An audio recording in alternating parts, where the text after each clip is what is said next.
Artis Roro Fitria akhirnya buka suara tentang keputusannya untuk menggugat cerai sang suami, Andre Irawan.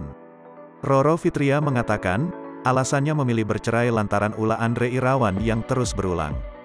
Kelakuan Andre Irawan yang enggan disebutkan secara gamblang oleh Roro Fitria itulah yang membuatnya tak betah.